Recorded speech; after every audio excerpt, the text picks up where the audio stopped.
Salut, alors dans la première partie de ta formation WordPress, je vais te montrer comment te connecter à ton interface WordPress et te présenter un peu en général le tableau de bord de tes accès dans WordPress. Donc, pour aller te connecter, dans le fond, c'est vraiment simple. On est vraiment sur ton site web, ta page d'accueil principale. Donc, en ce moment, on n'est pas connecté. Alors, tu vas dans la barre d'URL et à côté, dans le fond de ton nom de domaine, là, .com, tu ajoutes barre oblique WP-admin, comme tu vois ici.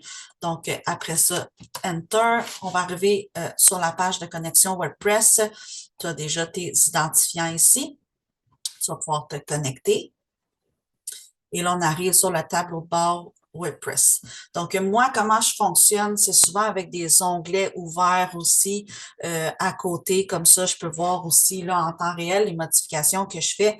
Donc, dès que j'ouvre WordPress, la première chose que je fais sur la petite maison ici, il y a aller sur le site, je fais un clic droit, ouvrir dans un nouvel onglet, puis je travaille toujours un peu là du site ici, puis de l'onglet ici. Donc là, l'interface WordPress, on va vraiment couvrir là, les fonctions qui ont été activées ici. Donc, on y va de façon là, en survol. Ici, article. Donc, ça, c'est pour les blogs. Dans le fond, là, en ce moment, ton site, il n'y a pas de blog. C'est pas la même chose que les pages sur ton site web. Alors, ça, c'est vraiment pour la gestion des articles de blog. Donc, si je clique à l'intérieur, je vais faire ouvrir dans un nouvel onglet. On voit qu'il y a un brouillon fictif ici, là, mais il y a rien à l'intérieur. Il n'a pas été édité, rien de ça. On peut toujours modifier, effacer, supprimer à la corbeille et tout ça. Donc, là, ça, je m'en suis pas occupée. Donc, il est là en ce moment. Tu vas pouvoir le supprimer là, si tu le souhaites ou te démarrer un blog à partir d'ici, puis tout simplement là, aller ajouter un article ici, puis faire la rédaction, mettre ton image et tout ça, mais c'est pas inclus là en ce moment dans ton site, donc je ne vais pas couvrir ça ici. Et si on continue, donc, médias ici, je vais faire clic droit, ouvrir dans un nouvel onglet. Ça, c'est la bibliothèque, en fait, de tous les visuels, photos, vidéos, PDF. Il y a même un MP4, donc une vidéo ici. Si tu avais un PDF ou quoi que ce soit, tous les fichiers médias de ton site web sont ici. Fait que les visuels, évidemment. Les GIFs, ici, on voit que c'est un peu animé, mais c'est pas une vidéo, c'est un GIF. Donc, l'extension, dans le fond, là, si je clique à l'intérieur, tu vas voir, là, c'est un point GIF. Donc, c'est de cette façon-là qu'on a un petit peu d'animation ici, sans que ça soit lourd comme une vidéo, dans le fond, que c'est plus lourd, dans le fond, de chargement. Donc, tout ici, là, tu peux mettre des PDF, par exemple, comme je disais, des documents et tout ça. Si jamais tu veux que quelqu'un clique sur un bouton et accède à un document, il peut être hébergé ici. Il n'est pas obligé d'être dans Google Drive, par exemple. Il pourrait être dans ta bibliothèque ici. Donc, ça, c'est pour les médias. Tout est là. Ensuite, pour continuer, page, c'est là qu'il y a la gestion de toutes les pages qui sont sur ton site web. Donc, en ce moment, tu as la page d'accueil qui est identifiée comme ça. Elementor, je vais t'en parler tout à l'heure. Dans le fond, c'est ton gestion là, de page. C'est lui ton clic et glisse, là, ton gestionnaire de page. Donc, on va le regarder tantôt. Mais toutes les pages sont là. Donc, là, à propos, accompagnement individuel, conférence, la page de vente cheminée vers l'équilibre, le guide gratuit, la page là, de lead magnet, privacy policy qui est une page brouillon qui n'a pas été modifiée, quoi que ce soit. Fait que si jamais tu veux l'activer, tu vas pouvoir l'activer ou la modifier, tout ça, ou la supprimer. Puis, ta page de ressources aussi. Donc, tu vas voir là, à chaque fois qu'on passe la souris devant une page, il y a modifier, modification rapide et tout ça. Je vais pouvoir couvrir ça là, tantôt quand je vais parler de comment on modifie des pages. Donc, ça, c'est pour les pages. Si on descend ici, commentaires, c'est dans le cas d'un blog. Dans le fond, si jamais tu as des pages qui autorisent des commentaires sous tes articles, tu pourrais activer les commentaires, les désactiver ou agir comme modérateur, en fait. Donc, demander une approbation avant, les approuver, gérer, dans le fond, l'espace des commentaires là, sous les articles de blog.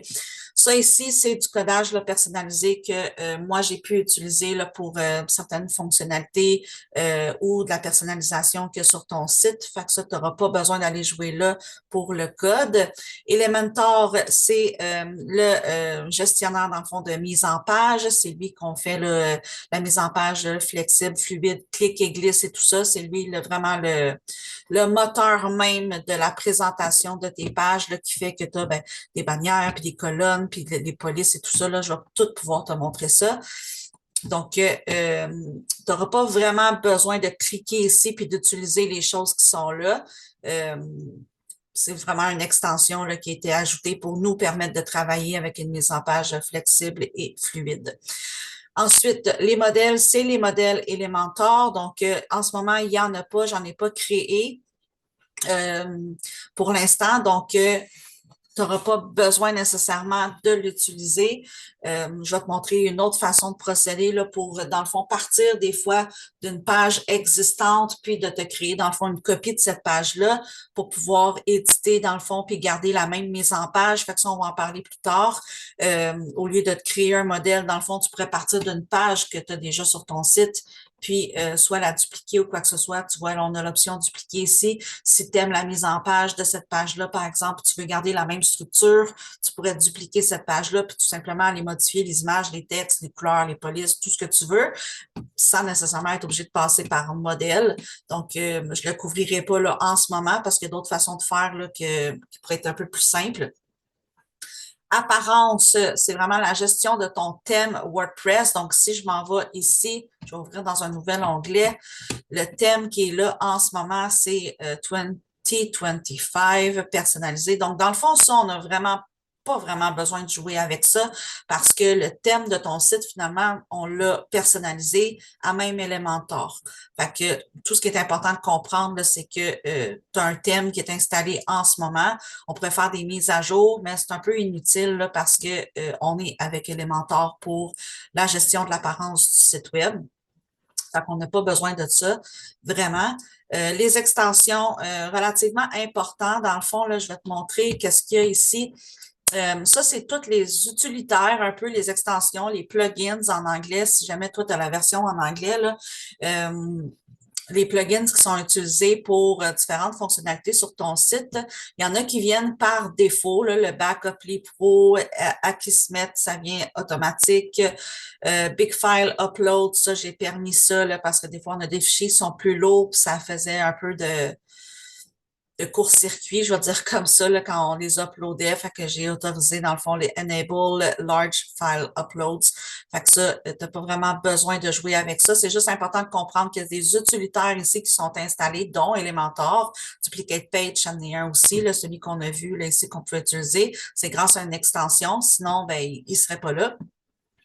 Donc, voilà. Fait que tout ça, c'est les extensions, dans le fond, que tu n'as pas vraiment besoin de configurer, de modifier ou quoi que ce soit, mais ce qui peut être important, c'est les mises à jour, parce que des fois, il peut y avoir des conflits entre les extensions s'ils ne sont pas mis à jour simultanément. Il y en a, par exemple, qui sont compatibles avec Elementor, mais pas la dernière version ou pas la... Fait que, tu sais, c'est important vraiment de faire tes mises à jour parce que des fois, tu peux te rendre compte qu'il peut y avoir des petits bugs d'affichage si les mises à jour ne sont pas faites. Donc, de façon rapide, de toutes faire les mises à jour en même temps, quand on voit là, ici que sont toutes dues pour les mises à jour, finalement, ça va être toi qui va être responsable de t'occuper des mises à jour de ton site web. Donc, tu pourrais cocher ici toutes les extensions. Dans Action, grouper ici, faire mettre à jour et faire appliquer. Ce que je vais faire à l'instant. Donc, on va appliquer. Puis là, tu vas voir que les mises à jour sont en train de s'afficher.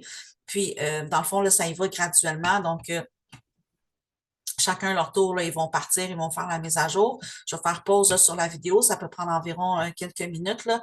Puis, quand toutes les mises à jour vont être faites, je vais revenir.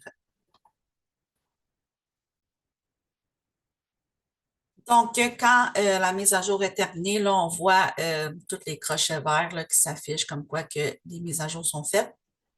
Donc, voilà. Donc, ça, cette partie-là, c'était pour la partie extension ici là, dans le tableau de bord. Quand ça c'est fait, je vais tout simplement revenir ici. Donc, ça, c'était extension. Compte, je touche pas vraiment à ça. Les outils, tu n'auras pas vraiment rien besoin là non plus. Réglage, pas vraiment besoin non plus. La seule que j'ai utilisée des fois, c'est WP Header and Footers. Mais souvent, c'est du codage que je vais aller mettre là. Fait que ça, tu n'auras pas besoin non plus. Yoast SEO, c'est le référencement du site web. Fait que les paramètres SEO, ça, je vais pouvoir t'en reparler peut-être un peu plus tard. Là, tu vas avoir plus de détails quand on est dans l'interface de la gestion des pages. Donc, ça, pas vraiment besoin non plus. Use Any Font, dans le fond, c'est une extension que j'ai ajoutée pour pouvoir télécharger ta police de caractère à toi de ton brand.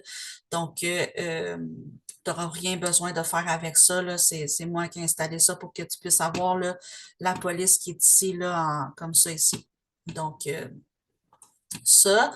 Après ça, ça, c'est toutes des affaires là, pour la sécurité du site et tout ça, tu n'as pas besoin de gérer ça. MailerLite ici, c'est l'extension pour ton infolettre et pour l'automatisation, dans le fond, le formulaire d'inscription là, à ton aimant client, puis l'automatisation de ton aimant client. Donc, ici, dans le fond, c'est juste pour le linker à ton compte MailerLite, puis créer un form sur ton site web là, qui va être automatisé à une séquence qui est programmée dans MailerLite. Donc, dans MailerLite, dans le fond, tu as une séquence de bienvenue qui dit à ton lead, dans le fond, quand tu as téléchargé ton guide gratuit, voici ton guide et tout ça, les fameux courriels qu'on a configurés, ça s'est fait dans MailerLite. Mais ici, dans le fond, c'est le lien qu'on vient créer entre ton site et MailerLite pour que sur la page ici, là, je vais juste te le montrer, d'en voir. Donc, sur la page ici, dans le fond, que le formulaire soit ici, puis que ça soit lié à ton compte MailerLite pour que ton automatisation parte.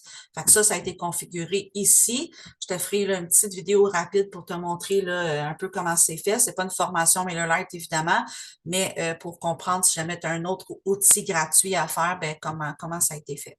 Fait que ça sera dans une autre prochaine vidéo. Donc, ça, c'est pour ton interface WordPress. C'est la façon dont tu vas te connecter et les différents outils qui sont là. Alors, on se retrouve dans la prochaine vidéo.